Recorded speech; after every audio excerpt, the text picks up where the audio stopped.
Welcome back to the Voices of Women Summit, where in honor of International Women's Day 2026, we are raising the voices of hundreds of women so their messages can be heard. Your host for this session is Consuela Munoz. Hailing from Milwaukee, Wisconsin, she's the Strengths Engagement Speaker, founder of Conquer Success Strengths Coaching, and the host of Lead to Achieve podcast. She's got another amazing guest coming right up. Take it away, Consuela. Welcome, everybody. I hope you're having a great time today. I know I'm having a blast, and we have an amazing speaker coming up. I'm really excited about our topic, but I want to extend a warm welcome to Dr. Tonicia Freeman-Foster. Welcome, Dr. Tonicia. Thank you so much. Thank you so much, Consuela. I'm happy to be here. Awesome. So she's going to be talking to us about the stories we lead from, reframing, confidence, courage, and choice. And I love stories, so I'm really excited about what we're going to hear from you. But tell me, why are you so passionate about looking at what are the stories that we lead from?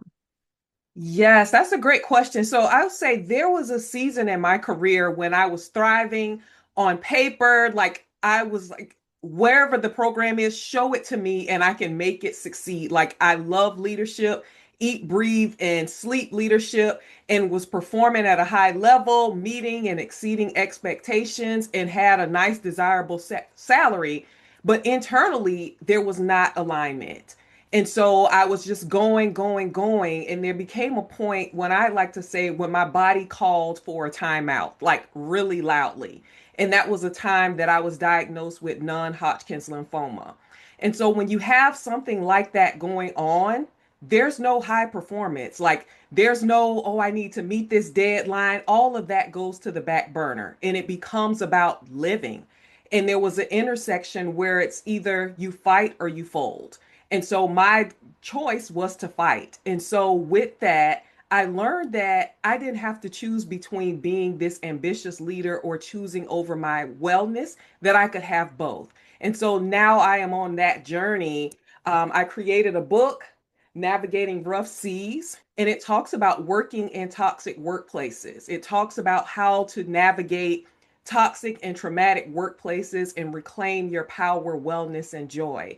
And so, through this book and through the work that I do as a coach and consultant, my role is to let organizations know that you can have both, that you can be a great leader and also be someone who is concerned with taking care of your well being. Oh my goodness. I mean, that seems like it was probably quite an abrupt change in your life that you Yes. had to adjust to, from like being, you know, pedal to the metal to like, whoa, I got to step over to Yes. deal with this. That's not one of the ones Yes. you can be like, okay, I've got this thing going on, but I'm gonna keep doing all these things. Your body's like, No. oh no, you got to listen Yes. to me now. You got to Yes. pay And that attention. right. And that experience was so profound because it really helped me to align with what success is. And yes, we want to do great things as a leader. We want to achieve and exceed our goals. But at that point, success became about living, like going through chemo, going through radiation, like being able to still take care of myself and being able to live a healthy life. And so my role is to really help people like really think about what is my purpose in life versus the platform. The platform is the job and the place that we do this work at, but like, what is the purpose? What is my purpose? What was I created to do? And that experience really helped me to start asking myself some different questions.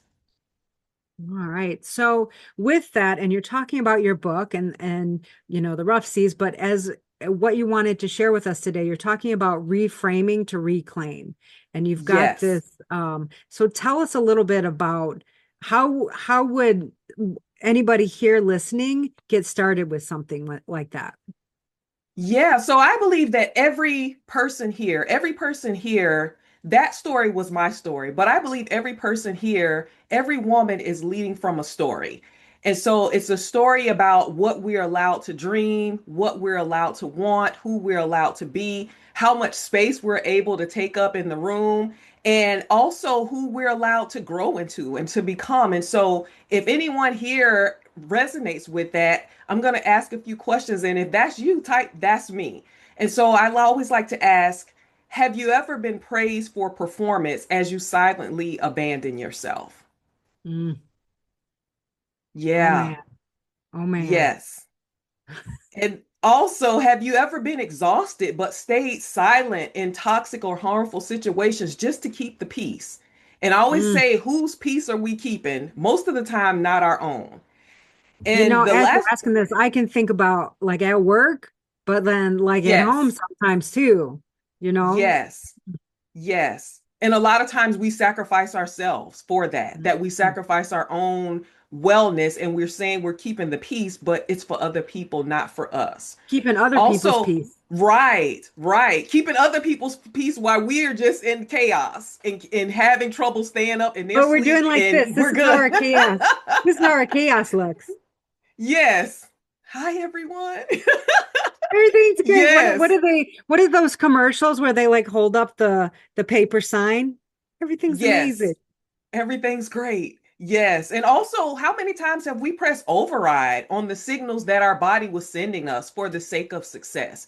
And that's something that I really like to hone in on. We are talking about confidence, we're talking about courage and choice, but all of those are connected. And it requires us to prioritize ourselves and prioritize our needs and really examine the stories that we're telling ourselves. And so when I see a lot of that's me in the chat, so I'm going to ask just for a silent reflection, what story were you leading from in that season? And Mm. so that is the point of this. Like when we think about stories, we think about how we show up, but what is the story that we're leading from? And some of those stories might sound like, and again, if this is you, type that's me. But some of those stories might sound like I'm the one who made it, so I must continue to prove myself. And I work with a lot of people who are the oldest child or the most responsible child. And it's like, no, I have to keep doing this, or the most dependent on at work.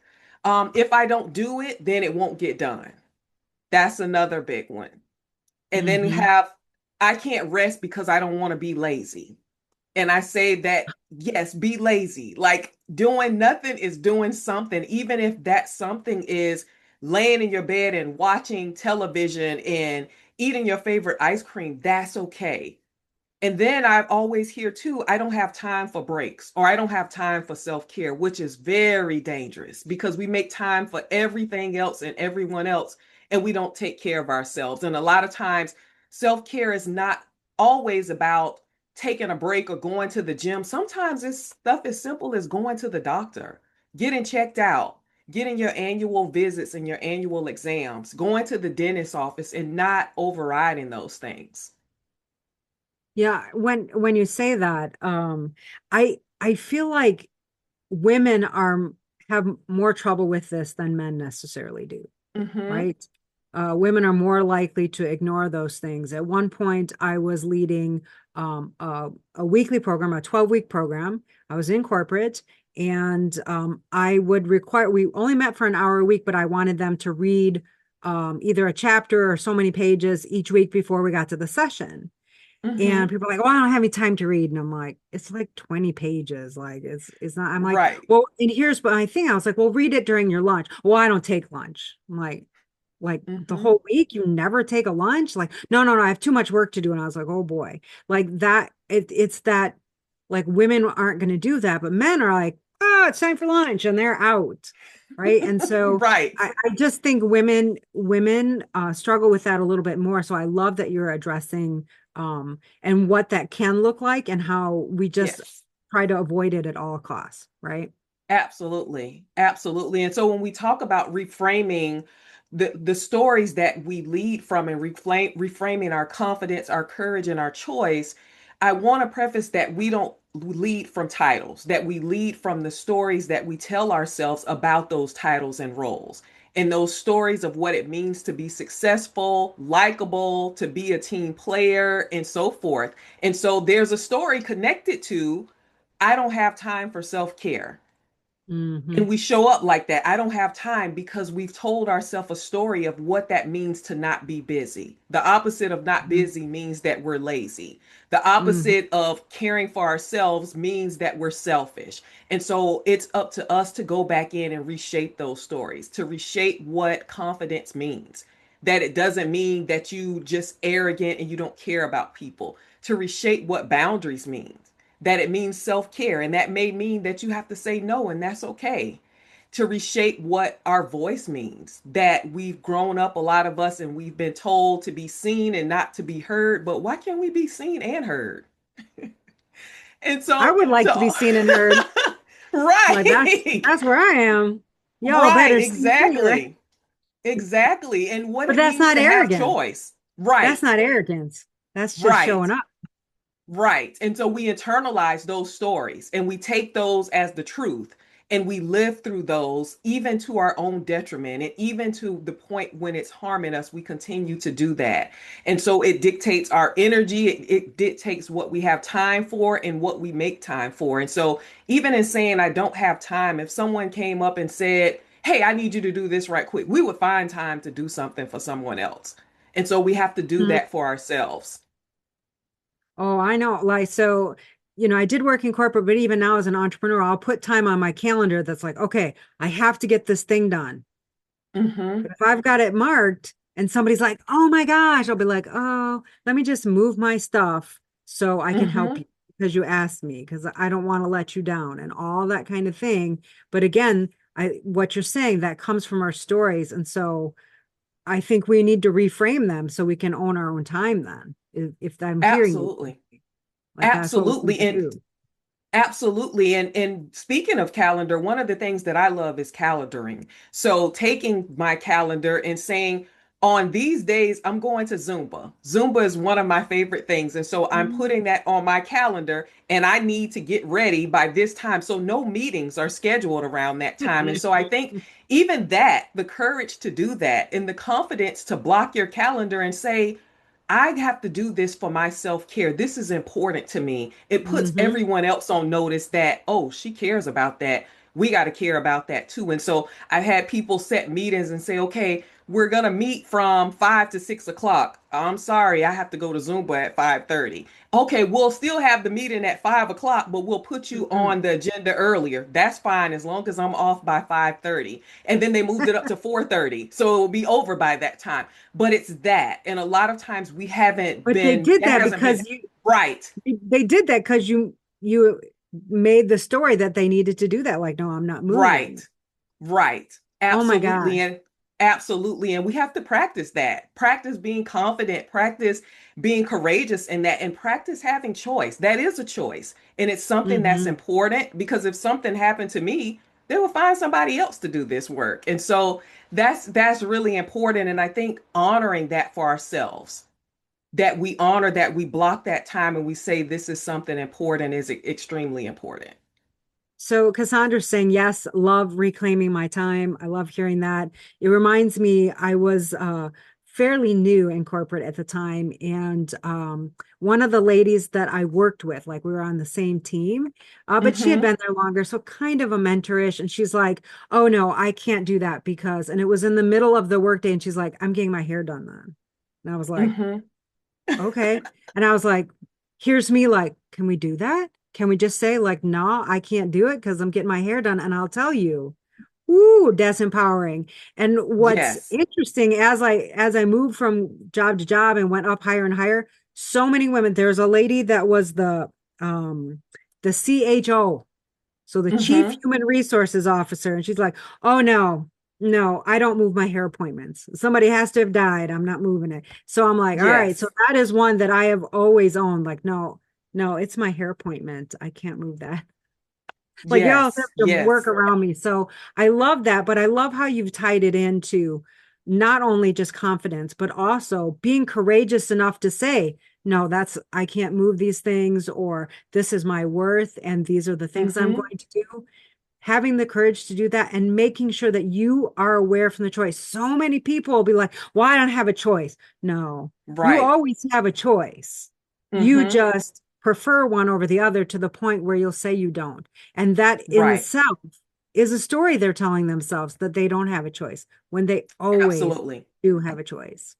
Absolutely. And that goes back to the story, the stories that were modeled for us, the stories that were modeled in front of us. And me as a child, like I remember my mom being tired and she's like, I'm not going to go to work today. And she would take the day off. And I'm like, oh, this is so exciting. We get to go and do things. And she's like, no, I cannot leave and go anywhere until after 5 o'clock because I might see someone from work. And so that story becomes this thing like you have to work, and the only way that you're not working is that you're sick. And if you're Mm. not sick, you can't leave Why and aren't go you at work? anywhere. Yeah, you can't because somebody might see us. And so that is where this model that I created, the R7 emotional conflict reframing framework, and it's something that's near and dear. It consists of 7 phases. I'm going to talk about 3 today, Okay. but that is the stories that we tell ourselves. And so we can say positive thoughts and these affirmations, but until we dig beneath the surface to understand the story, we will continue to show up in the same way. And so the first Mm. one that I'll talk about is reassess, like what's actually happening beneath the surface. What am I feeling? What story am I telling myself, and what really happened? And so I'll use the example of me not wanting to, early on, to take off from work, that I had my phone on the cruise ship, and Oh. that taught me a lesson because once the cruise ship left the port, the phone didn't work anymore. And it's like, oh, this is what it feels like to be free. Woo! After a moment of Right. panic, I'm sure there was the freedom set in. Right. Right. And so I could tell myself, like, I am worthy of vacation. I am worthy of time. I am worthy because, and say these affirmations. And that's just the topical treat. That's just a topical Mhm. treatment. It's a band-aid because underneath the surface, it was that story. Remember when you were younger and your mom didn't go anywhere? Like she waited until 5 o'clock to go outside or like go down. And so that story, and not just that story, but what that meant. It meant that you needed to work and that you didn't take time off. And so I had to reassess that. Also reframing, looking at, is this really about me?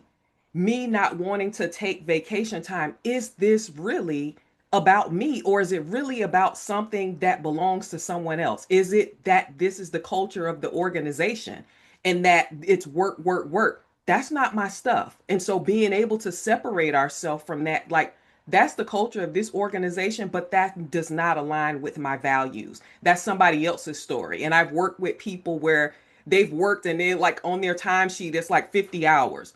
On mine, it's 40. And they're like, you're a senior leader. You're supposed to have over 40. Who said that? Because I see this person that has 50, and I can tell you that he spends at least 30 flying paper airplanes and sitting at his desk with VR goggles on, going deep sea diving with sharks. Like he is not doing 50 hours of work. And so even Mhm.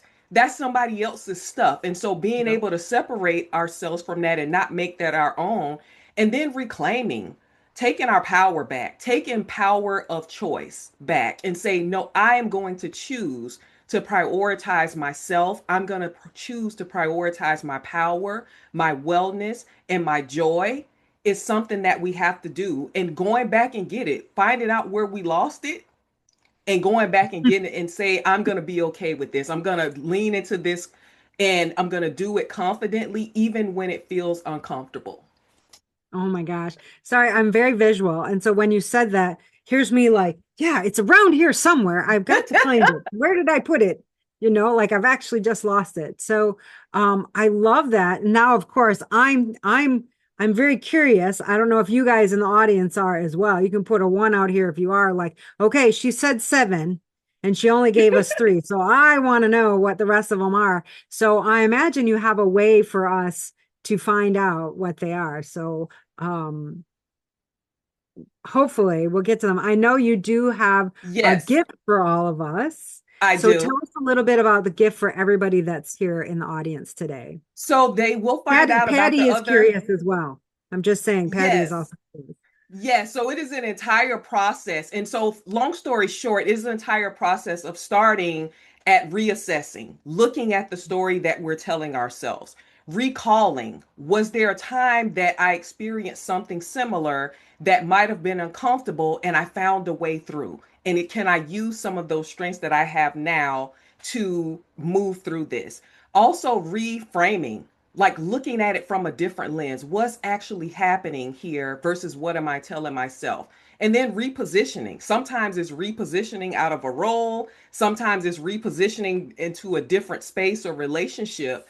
And long story short, I think about if you were driving down the street and you ran over a nail, you would take your car to the shop. They would pull that nail out, patch the tire, but you couldn't just drive off like that. You would have to add more air. And a lot of times we patch up and we keep going and we wonder why we keep showing up the same way. It's because we haven't healed that chapter. We haven't replaced what was lost and we're just going. And so that is the purpose of that. My free gift, I'm so excited about it. It is a reflection guide, is a reflection quiz that is a free download. And it really takes us to a quiz around how we show up. It asks a series of questions and it has us to pull up and take a bird's eye view of the things that we've been telling ourselves and how it may be hindering us in our personal and professional lives. And it helps us to take our power back, to come back with confidence, to come back and reclaim our courage and our power of choice and say, I'm not going to make decisions from that lens anymore because I understand the root of it. This is what I'm going to do differently. And I like to say, just remember if you learned it, that you can unlearn it. And if you can unlearn it, you can relearn something new. Oh, And I it's love never that. too late. We're never too old, never too young, No, never too set in our ways to tell ourselves a different story. we just have to choose to, right? Yes. So Yes. many things come down to what we decide to do. Mm-hmm. There's one point I was like, as someone who talks about leadership and everything, and I'm talking about this topic, I'll talk about this topic. And at the end of the day, the more you dive into each topic, it's like, dang, that comes down to what you decide to choose too. Like everything Yes. comes down to what you choose to do. What do Mm-hmm. you, what is the choice that you want to make? And then what's led you to making it in that way or not? And I love that all your steps are going to help people be better able to make the choice, be courageous Yes. enough to have the confidence to own themselves, that they can make the choice Yes. that's best for them in the long term, not that short Yes. term, not that surface level, but like really getting to the heart of things. And I think um I don't want to say age, the as we mature, the longer we work, the more experience have, the more we're like, whoa, something's not right, and the more we seek out getting to that deeper level. And so part of me is like, man, I wish I knew this stuff when I was 20. Like it could have saved me Yes. a lot of trouble, but we Yes. learn it when we do. And it doesn't matter if Mm-hmm. you're 20, 30, 80, wherever it is, you can always change your story. And I think when we talk about the stories and when you're talking about it, it makes me think that sometimes because of the way we're brought up, we take somebody else's story and make it ours. Yes. So when you're talking about Yes. relearning, it's like, wait, what is my actual story versus the story I've been living for someone else? So I absolutely Yes. love this. I hope you guys will go out there, get that free link there, check it, make sure it's working. But I do, we're running out of time here, so I do want to announce who our next speaker is. So if you can add that for me here. Once we have life, we have an opportunity to make change. Exactly. Yes. So our next speaker is Sandy Austin, Empowering Kids to Care. Ooh, that sounds like a good one. Yes. And so I hope you for that. But before we finish up, I do want to ask you, Dr. Tonicia. Yeah, Dr. Tonicia. Yes. Like if I can say it at the end of the session, that's good. What are some final words of wisdom for all of us? One thing that you would leave us with. So I would say when we lead from bold stories rooted in purpose and alignment, our organization shifts, our family shift, our relationship shifts, and our community shifts, and more importantly, our lives begin to shift. Awesome. Thank you so much for being here today. Thank you. Thank you, everyone, for attending. So I hope you guys will join us for the next session. I'm Consuelo Munoz. Cheers.